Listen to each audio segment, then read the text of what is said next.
Welcome to Doc Talk, a weekly podcast featuring Monument Health physicians addressing medical topics. Tune into your health with Monument Health. Welcome to another edition of Doc Talk with Monument Health. My name is Mark Houston, and Monument Health proudly supports the Go Red for Women movement, which focuses on raising awareness around women's heart health and the risks that are still too often overlooked. It's a reminder that heart disease doesn't always look the same in women, and that mental health, stress, and life stages all play a role. Today, we are going to be talking with Rebecca Bierle and Kelly Brandsted, two certified nurse practitioners, but I'm going to go into a little more detail about that here in a second, at Monument Health, who work closely with women at every stage of life, especially where mental health and heart health intersect. So Becky, Kelly, welcome. Thank you guys for coming in. I appreciate this. Thank you. Thanks for having us. Yeah, absolutely. And Kelly, I know that this is not your first time. You've done this once before. I have done this once before. But you and I can't remember because it was so long ago already, the last time you were on. Now, before we got to talking, you guys were laying out your official titles, and you used a term that I don't remember ever hearing before. So in front of certified nurse practitioner, what is the word that you had mentioned? Electrophysiology. And what does that mean? Well, we help manage heart rhythms, devices, so more the electrical part of the heart. So Excellent. We're a subspecialty of cardiology. All right. Well, Go Red for Women is a movement that I think a lot of people recognize. I think it's become one of those things that when they hear it, just like anything else, like, oh, we get that. In February is coming up, which is going to be, it's the national, which one is it for? It's the National Heart Month for Women. Is that what it is in February? Mm-hmm. That covers the whole country. But I don't think a lot of people understand really what the movement is. So from what you see in the clinic, why is this awareness so important, and what do women still misunderstand about heart disease? Mm-hmm.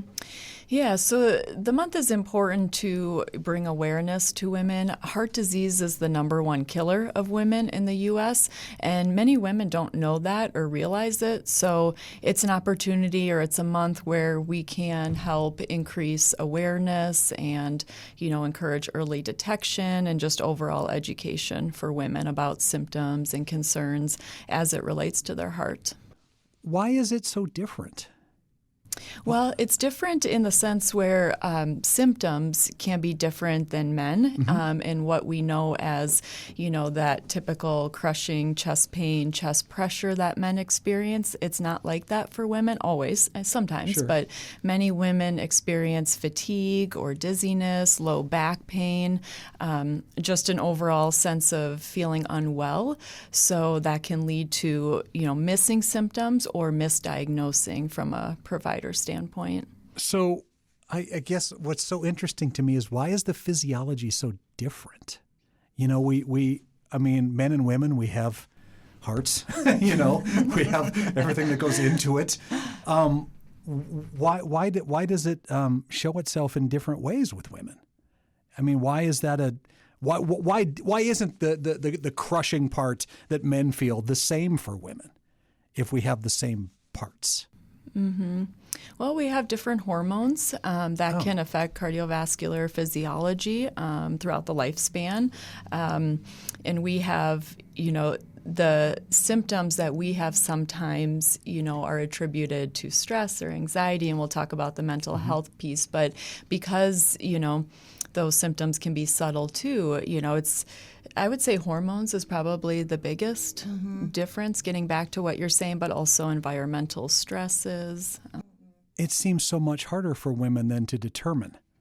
It seems way harder. Mm-hmm. Agreed. Yeah. I think, too, kind of like Becky was saying, I think that there's a lot of misdiagnosis, too. So maybe a man goes into his clinic and says, I don't feel very good.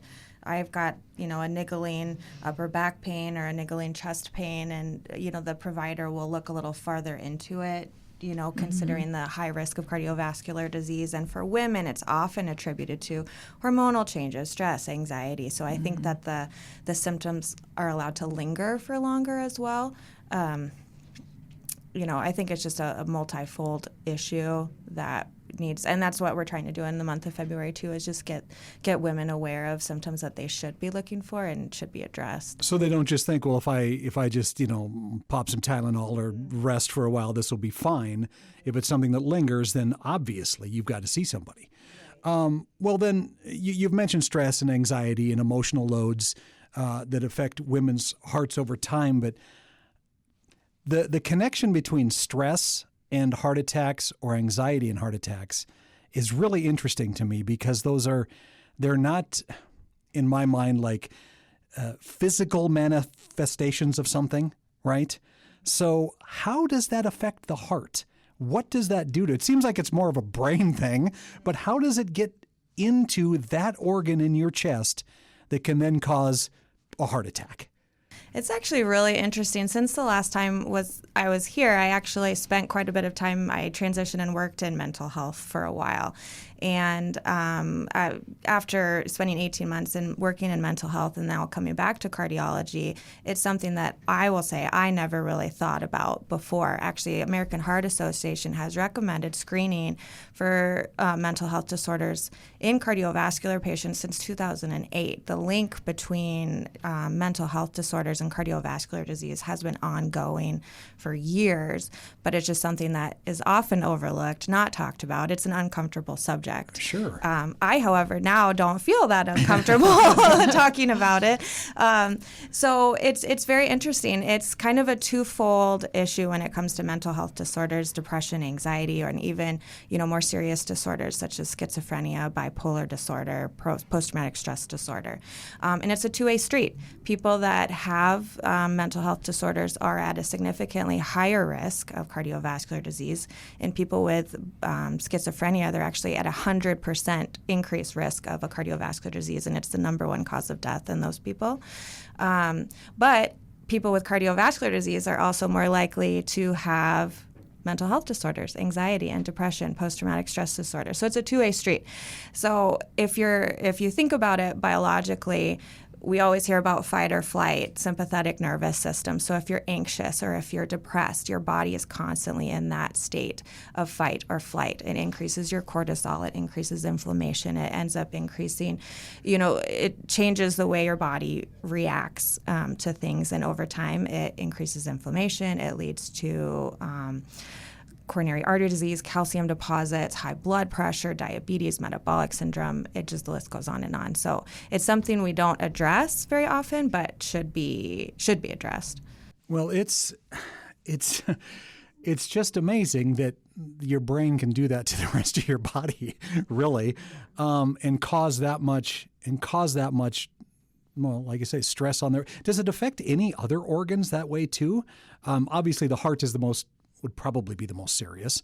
But does it affect other parts of the body as well? Mm-hmm. Yeah, it can affect your kidneys, your lungs. I mean, it's one system, but the brain kind of connects everything together. But you add in that chronic inflammation, and you've got a recipe kind of for disaster anywhere.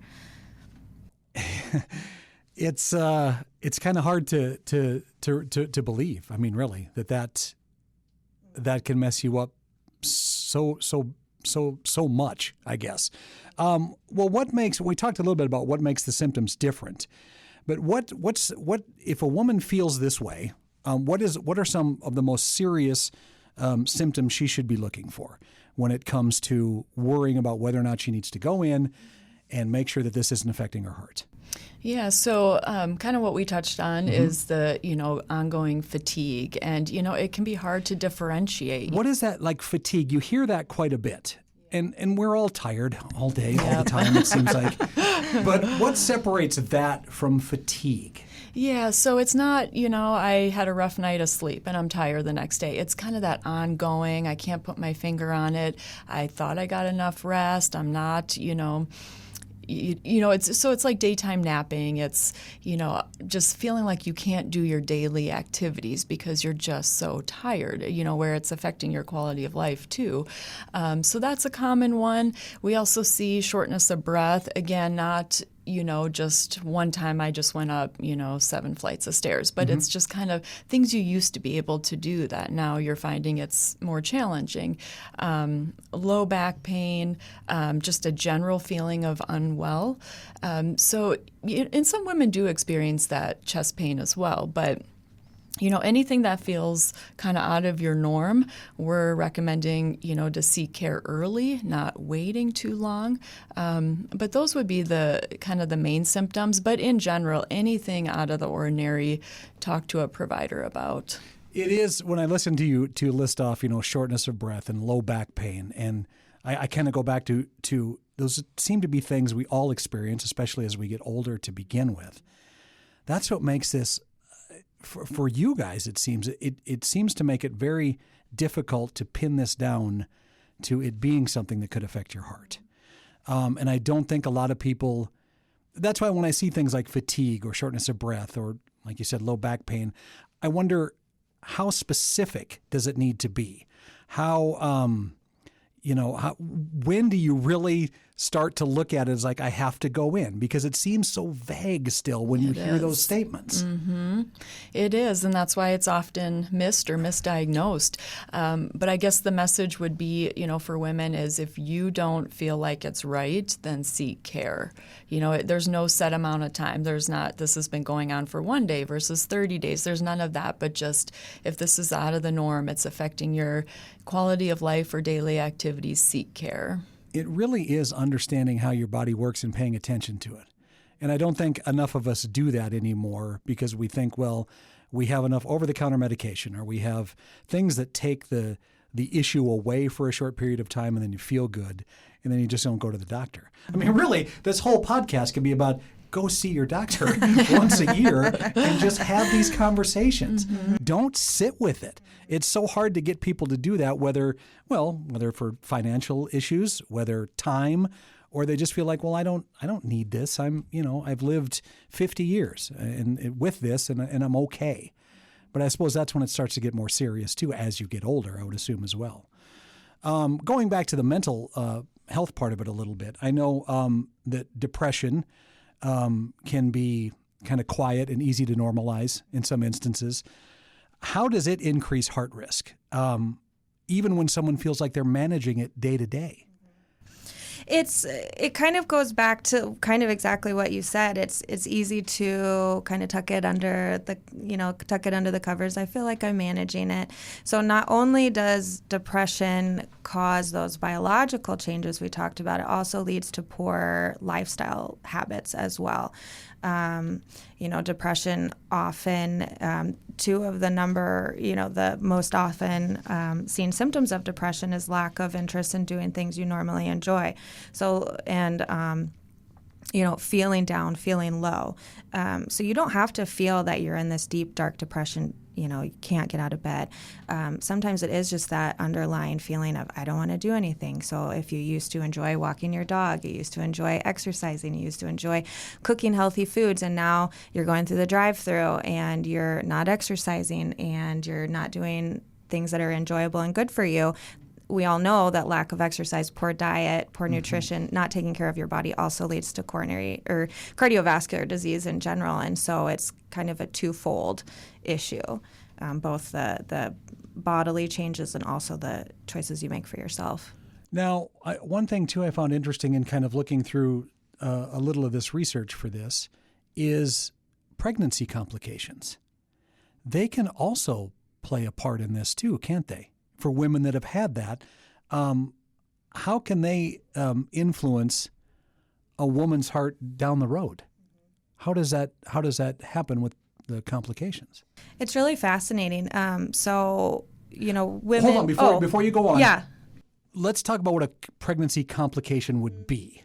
Like, what would a typical complication be that could lead to this? So most commonly, hypertensive disorders of pregnancy, so things like gestational hypertension, so elevated blood pressures that occur during pregnancy, leading to kidney issues down the road, also leading to post-birth issues, so things like preeclampsia and eclampsia that are caused by elevated blood pressures during pregnancy and can cause significant problems down the road. Gestational diabetes. So the maternal issues with elevated blood sugars. All of these things not only increase your risk during pregnancy of either preterm birth, low birth weight, problems with the baby, problems with the mother, but also decades down the road, you can have problems with hypertension, increased risk of cardiovascular disease, metabolic syndrome, getting diabetes, type 2 diabetes later in life. So if you have these complications during pregnancy, then what steps can you take to maybe ensure that 10, 15 years down the road that you won't be as in danger of having heart problems? It kind of goes along with what Becky has said, just staying on top of your symptoms, following up with your primary care provider or your cardiologist or whoever it is that you're seeing. Keep track of your blood pressure. Make sure you're exercising. Make sure you eat well. Do all the things that we know that we need to do and maybe aren't always so good at doing it, especially the mothers out there. I mean, Becky and I are both mothers of small children, and I can tell you I don't exercise as much as I should, and sometimes going through the drive-through is the easiest way to get dinner. You're exercising. You have kids. Don't say you're not exercising because just chasing them around is enough. It's hard. It's hard, and as someone who suffered from some of those pregnancy complications, it's something that I keep in the back of my mind, and not that should be all-encompassing by any means, but it definitely is something that you need to kind of think about moving forward. Well, and I think, and one thing, I think you want to assure women too is that, this isn't meant to scare you and make you worry about it. It's what you two guys are talking about is just be aware, but don't be afraid, because I think we have the tools now to help you with this, to make sure that, your heart will be fine until it's used up all its beats and you're done, right? That's what we're hoping for. That's the end goal here. Yeah. So for women listening right now, then, what are some realistic ways, you've touched on a number of them, to protect heart health? And how can families and providers and communities in general, when we go Red for Women, what can they do to make sure this is successful? We're going to hear Go Red for Women, and people are going to be like, okay, all right, I'm going red for women. I have my red shirt on, here I go. But realistically, what can we do to help? Mm-hmm. So as far as clinicians, providers, I would say listen to your patients, validate their symptoms, routine screening for mental health. We have plenty of validated tools that are used, just as we routinely screen for blood pressure, doing that at every visit, if possible, can improve or decrease, cardiovascular risk. Families and communities, support women, encourage, women to take care of themselves, prioritize their health, reduce stress, which I know is not easy. Right. Share responsibilities, with your partner, other family members, just overall, reducing that stress and taking care of yourself. Is there a place that people can reach out for more information? I know if they search Go Red for Women, and Monument Health, I know there's dedicated pages set up for that where they can get all those details. Is there any place else you would want people to go look for this information, maybe outside of that? The American Health Association has a really great website that encompasses everything that we talked about today, and also, other questions that folks might have about stroke or, about heart rhythm issues, which is what Becky and I work with mainly, but it's a really great tool. Okay. Excellent. Well, Becky Bierle and Kelly Brandsted, thank you guys for coming in and talking about this. And again, it's awareness is the key. And, too often I think we hear all of this stuff because there's always there's a month for everything, really. There is. And you don't want it overlooked. And especially if this affects you, be an advocate for it. Speak up about it. Again, in just the smallest ways. Check in with your family and check in with your friends and tell them that there's no stigma with this. Good Lord. Just go to a doctor and have them look you over and either tell you you're okay, or if not, take the steps to get you okay. I think is the best way to do this. Yep. So Go Red for Women. Thank you guys very much for coming in. I appreciate it. Thank you. Thank you.